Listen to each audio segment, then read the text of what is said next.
think we've had an amazing couple of days here in a fantastic venue, and it's my pleasure to reflect alongside Kingsmill some of the thought-provoking and really fascinating debates that we've had over the last day and a half. Before we start, I couldn't, and at the risk of Slido indigestion, I couldn't resist a final one, which will hopefully come up on the screen in a minute. And to ask you, having heard all the debates over the last day and a half, what do you think will be front of mind next year? So out of the four, and of course this can help us to inform us for next year's forum, will it be nature-related financial disclosures, how we can integrate AI into our activities, carrying on the theme that we've just heard about, how can we monetize the transition to nature-based solutions, or will it be about scaling up infrastructure in our efforts to address climate and nature-related challenges?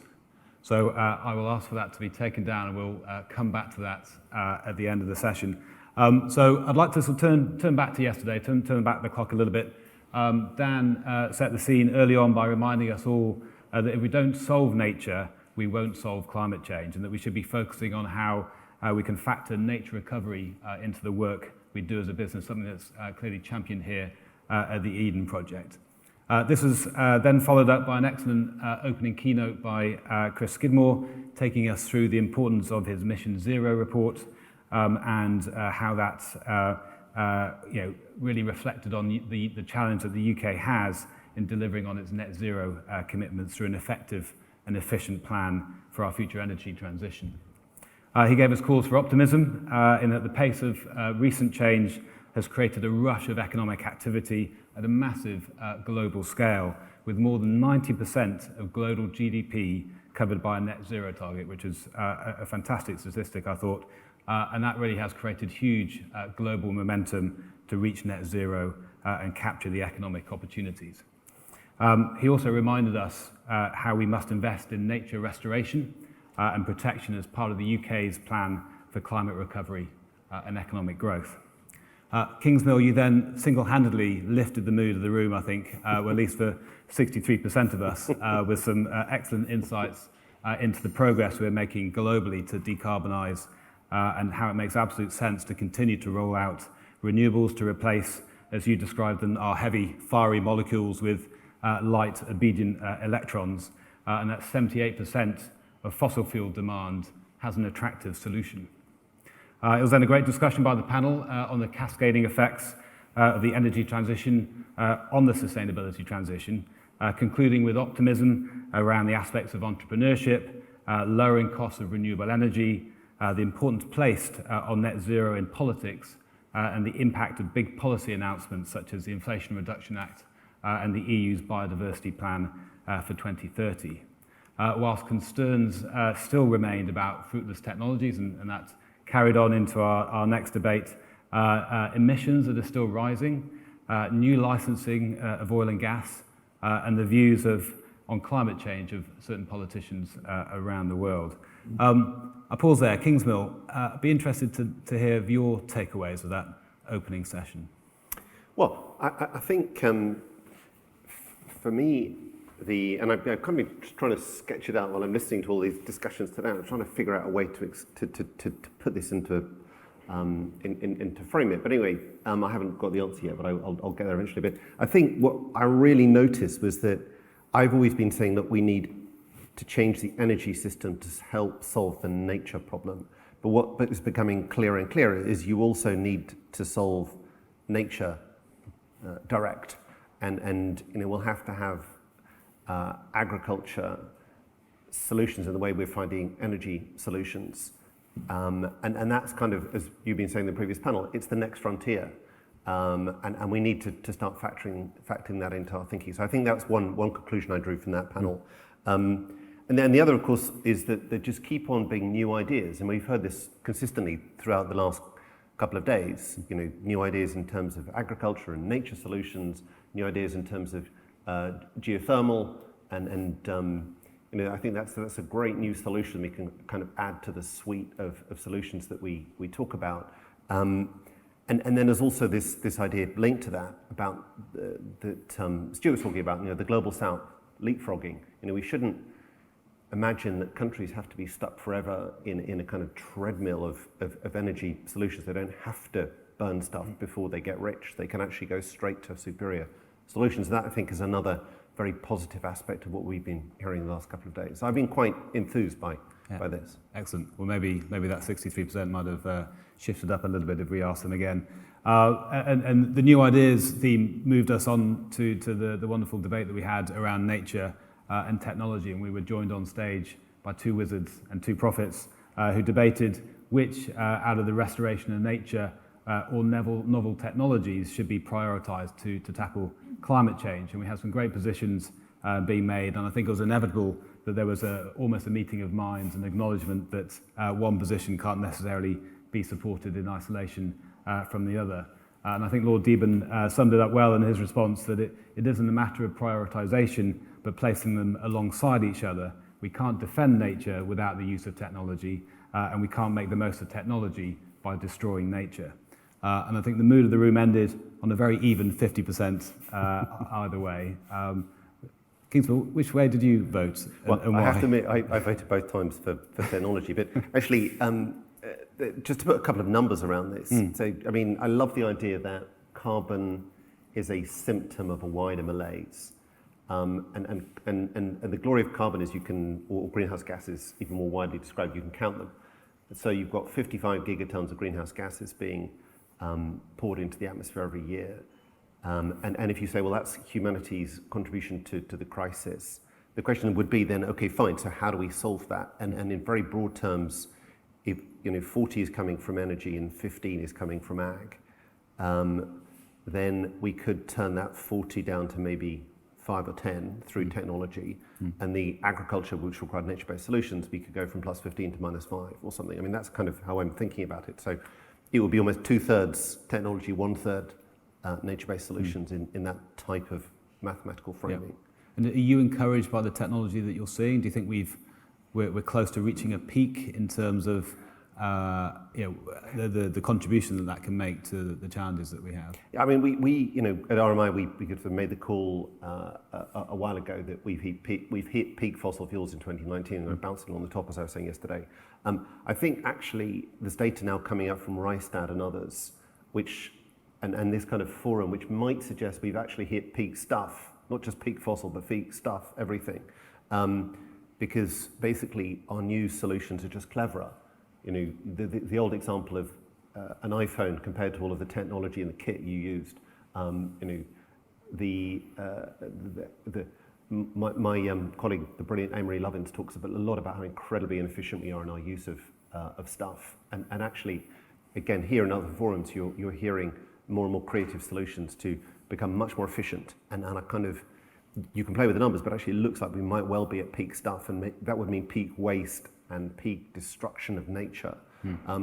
It's awful, but at least it's going to get better in that type of framing. Yeah, and indeed technology can help with our measurement of biodiversity and nature-related solutions. I think, Dan, you were talking about some of the microphones I think you have in the biomes to capture some of that data, and of course data is incredibly important in measuring this progress. Yeah, digitization, data capture, digitization, improvement, efficiency, getting stuff lighter. All this is absolutely the mantra of our era, I would suggest. Yeah, excellent.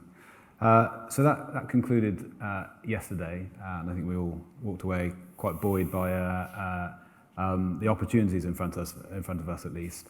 And we came back this morning, and the opening session this morning was around how tech can help avert a global food crisis. And we started off, Jay painted quite a stark picture with some statistics there, that 94% of all biomass on the planet that isn't human are mammals reared for consumption, and that 46% of crop volumes are grown to feed livestock. So really, it just demonstrates how sort of centered we are around our own food consumption, and the real need for finding solutions to that. And I think there's very much recognition that it's a portfolio of solutions that'll affect the change that we require. Water consumption is being one of the biggest issues we need to tackle. We heard how controlled environment agriculture has allowed the rules to be changed from centuries of what I call horizontal farming to the now exciting technology of vertical farming. And we've also heard how controlled environment aquaculture solutions such as RAS-based projects can provide an efficient, sustainable way to grow fish without the use of chemicals and antibiotics, and achieving a mortality rate, Sten, I think you were saying, of 40 times less than in nature. So, a really fantastic solution to tackling this food crisis. So the panel really gave us some optimism that solutions do exist, although they face scale-up challenges, pricing challenges, and energy challenges. So with that in mind, Kingsmill, I was going to ask, earlier yesterday you produced some wonderful charts looking at renewable energy technology rollout. Do you think in the future you'll be looking at producing some charts around food technology rollout and the contribution that that's making to some of the challenges we have? Yeah, well, I'm trying to hunt down the stats at the moment, and any suggestions much appreciated. Please send them on a postcard. Look, I think for me, what was absolutely stunning about that panel was bringing the language of Silicon Valley to agriculture, and that clearly was natural to the participants. It was completely new for me, and I don't think it's widely appreciated that actually we've got a lot of very, very smart people thinking about how to solve these issues. And that inevitably will lead to breakthroughs, and that will then lead to price parity points and S-curves. Kind of my story I've been talking about in energy, you can kind of see how it could happen in different aspects of agriculture. So whilst many people are saying there were no silver bullets, clearly there's lots of great technology coming through. Yes, yeah, indeed. And I think it'll be an increasingly important aspect of our conversations as we I guess in previous decades focus so much on the decarbonisation effects of energy and on transport, but actually the way that we grow food and the way that we consume it really does have a material impact. And I think it's absolutely right that we've elevated that topic for discussion during our forum. And then we moved on finally, and obviously quite fresh in people's minds, to the evolution of natural capital investment and some of the challenges that we have there, how we can preserve the cash flows from these assets and in a way that, because they are so increasingly volatile, how we can look at undervalued land and restoring this for future risk-adjusted returns, the role that carbon credits can play, a really exciting and meaningful sector in itself that no doubt will become more prevalent in years to come. But also the challenge that we have, and to your point about producing charts, these data points that we're really searching for to really ascertain the benefit of investing into nature-based solutions, trying to measure the right profit, the right risk, these measurements and standards which we're desperately in need for. And I think to one of the questions that came out in the audience, trying to capture those long-term revenues rather than looking at the one-off solutions and the one-off contributions that are somehow sort of present at the moment. So with that in mind, I was going to ask you, Kingsmill, in terms of to what extent do you think we'll see a rise in investment in nature-based solutions over the coming years? Well, I don't know. I mean, I'm going to talk to the brilliant panelists and find out what's actually going on, because if you would say to me, how do I allocate some of my very small portfolio to nature-based solutions, I literally no idea how to do it. So I think clearly it's growing and that there's huge opportunities materializing. I think there's one thing I would say, I quickly Googled this as they were speaking. We have to realize, the reason we don't have nature-based solutions, obviously, as Dieter Holmes says, we don't value nature, but price in it, and governments also don't regulate it properly. And as an illustration of that, last year, we had 375,000 releases of raw sewage into the rivers in the UK.